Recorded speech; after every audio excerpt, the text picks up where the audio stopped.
যাদের সংসারে শান্তি নাই, 5 ওয়াক্ত নামাজের পরে শুধুমাত্র একটি দোয়া পড়ুন, আল্লাহ সংসারে শান্তি, বরকত, রহমত ও রিজিক এমন ভাবে দান করবেন, আপনার জীবনে আপনি এমন রিজিক দেখেন নাই। আমি কনফার্মলি বলতে পারবো, এটি রাসূল সাল্লাল্লাহু আলাইহি ওয়াসাল্লামের হাদিস। রাসূল সাল্লাল্লাহু আলাইহি ওয়াসাল্লামের হাদিস, নবীজি এই দোয়াটি পড়তেন, কোনদিনও এই দোয়াটি ছেড়ে দিতেন না আল্লাহ নবী সাল্লাল্লাহু আলাইহি ওয়াসাল্লাম। আপনারা করেন না আমলগুলো, শুধু হায় হতাশ করেন। প্রিয় ভাইরা আমার, আমলগুলো আপনারা শোনার পরে শেয়ার করে দিবেন, জানিয়ে দিবেন সবাইকে। এই যুবকেরা, তোমরা এগুলো ফেসবুকে দেখলে শেয়ার করে দিবে, এগুলো মানুষের কাছে পৌঁছায় দিবা।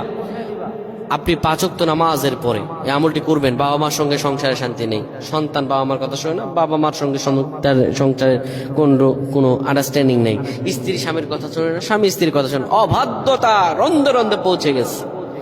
আল্লাহ নবী বিশ্বনবী মুহাম্মদ রাসূলুল্লাহ বলেন, তোমরা যখন নামাজ শেষ করবা, নামাজ শেষ করার পরে আস্তাগফিরুল্লাহ 3 বার, আল্লাহু আকবার 3 বার, এরপরে তোমরা পড়ো শান্তির দোয়া, আল্লাহুম্মা আনতাস সালাম ওয়া মিনকাস সালাম।